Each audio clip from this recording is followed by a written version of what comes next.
Hello everybody, Markiplier here, and thank you guys so much for being with me through 1,000 videos. It's hard to even imagine how we've gotten from this point, and I really wanted to do something special for the 1,000 subscriber milestone, or not 1,000 subscriber, 1,000 video milestone, and I think this video is really going to explain to you guys how I got from point A to point B, and how you guys have helped change my life, because these things are really important to me because they tell how I became the person that I am, and I really do appreciate you guys for sticking with me.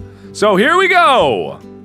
I was born on an island in the middle of the Pacific Ocean called Oahu, which is the third largest island of Hawaii, and home to the city of Honolulu, where I was born on a military base.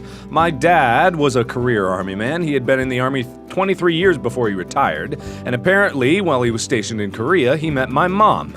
A pretty common story I've heard, but the result of them meeting was me, a beautiful baby. That is not really beautiful there, but my artistic skills are lacking. Anyway, regardless of all of that, I was born, and I was born awesome and muscular. I was a gigantic baby, apparently, which my mom reminds me of every once in a while. I was 10 pounds and 3 ounces, and therefore they named me Mark. All muscle, of course. Don't doubt me! Shortly after I was born, my dad retired from the military to pick up a job as a layout artist for a book company of some sort. But either way, we ended up in Cincinnati, Ohio, of all places. Not really sure why, because I don't think we really have any family here. Either way. We moved into this awesome home with a gigantic backyard that led into these really amazing woods where me and my brother spend most of our time. I mean, if we weren't on the computer, we were out in the woods playing in the creek, picking up tadpoles, cutting vines, swinging on them. I mean, we really bonded together over those woods, and that's one of the things that I miss most about that house.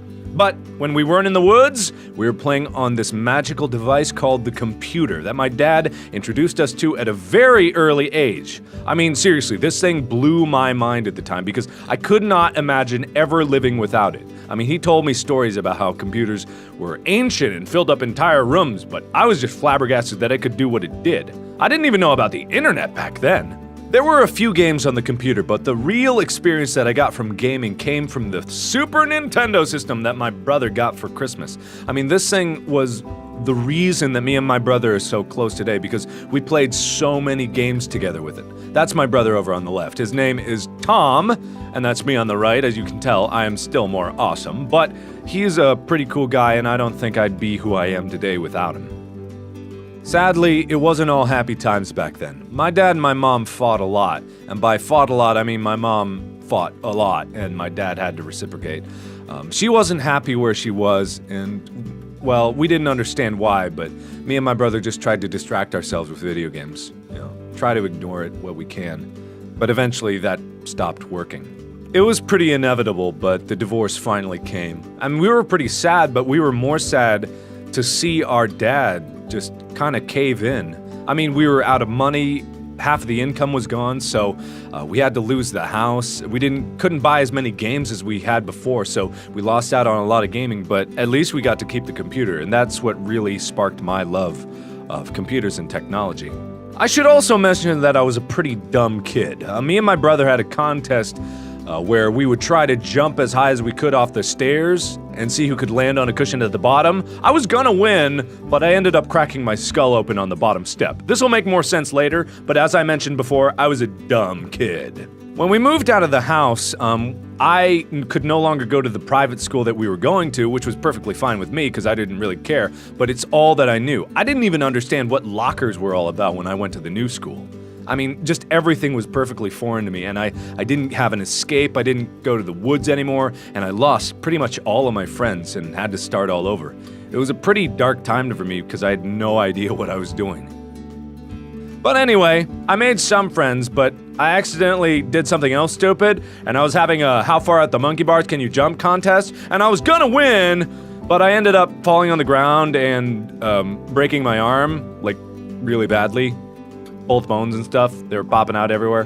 But this is actually a good thing, That's my brother there, shocked. But this is a good thing because this led to me finding some friends. And you may ask, well, how did that happen? Well, it happened like this. I had a cast on my arm and couldn't do things like sharpen my pencil. So this really awesome guy named Drew decided that he was gonna help me.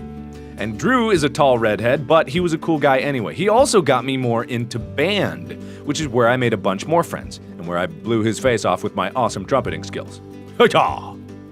Eventually, after dating around for a long time, my dad found someone that we could all agree on. She was pretty much the nicest person that we ever met, and her name was Dee. I mean, I agreed with her because she bought us a PlayStation 2, and I was pretty excited at the time. But also, she did something that we couldn't do at that time, and she made my dad happy. And that was pretty much the most important thing that anyone could do. And from then on, high school started to become a breeze. I was moving through the grades, doing fine, being a good student. I made a lot of great friends, both in band and out of band. I got to play some great games, I was really happy with what I'd done, like Half-Life 2 and stuff. And I had a few girlfriends here and there, and that's always pretty fun when you're just a young teenager and first experiencing the wonders of a relationship and making out and stuff.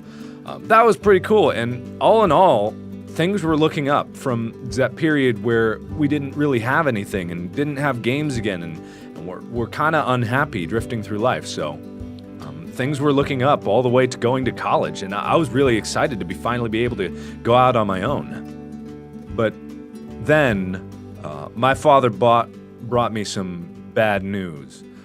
He put a piece of paper in front of me and just let me read it without saying anything. And I was a pretty smart kid, so I understood every word that it said, all the techno mumbo jumbo. But the main thing is that in basically big bold letters, it said cancer, and the really bad kind of cancer. So that was a really tough time for me because I kind of lost sight of what I was doing. Everything seemed kind of clear to me before, but right now everything was kind of just getting away from me. I thought I knew exactly what I wanted to do, which was make video games. I wanted to do it. My dad didn't agree with me, but I thought that that was what I was going to do.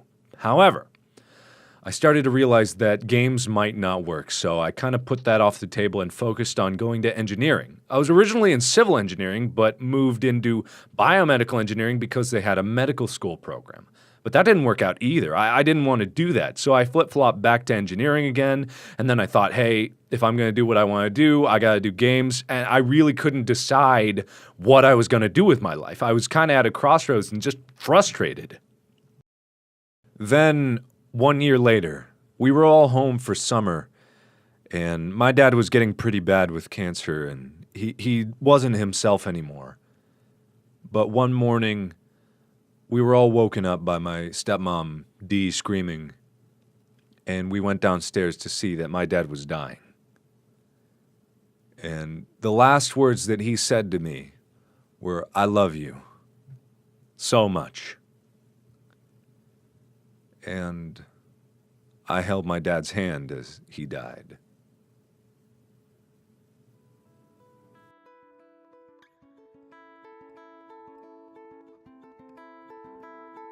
After my dad died, I became more confused than I was before because I was so far into engineering that I didn't think that I could get out anymore. And I was stuck in these mind-numbing co-op jobs that were literally me sitting at a computer 8 hours a day, doing 2 hours worth of work and nothing else. It was absolutely horrible, and I didn't want to do that for the rest of my life.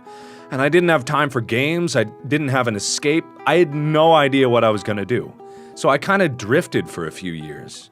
And I dated in and out, from girl to girl, but I eventually met this one girl who I kind of liked. She was really cool and really nice, and her name will be Barbara. That's what we're calling her for now. Her name will be Barbara with a C.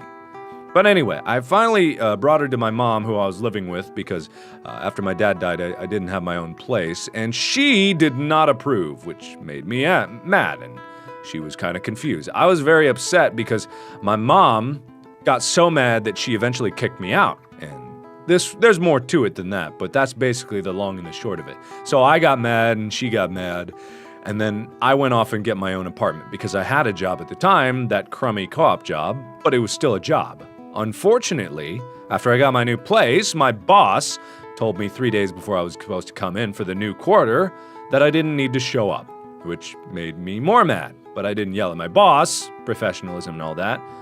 But at the end of the day, I was running out of money and my girlfriend wasn't helping me, and then she started getting mad at me for not being able to do something or other. I can't really remember why she was mad. She was mad so often. But eventually this caused a schism in the relationship, and the stress started to get to me. I was sadder and sadder than I was before, and I just couldn't be in the relationship anymore. But after we left each other, I was stuck alone in my apartment, and I didn't know what to do. And I had this suspicious pain in my side that turned into extraordinary pain in my side.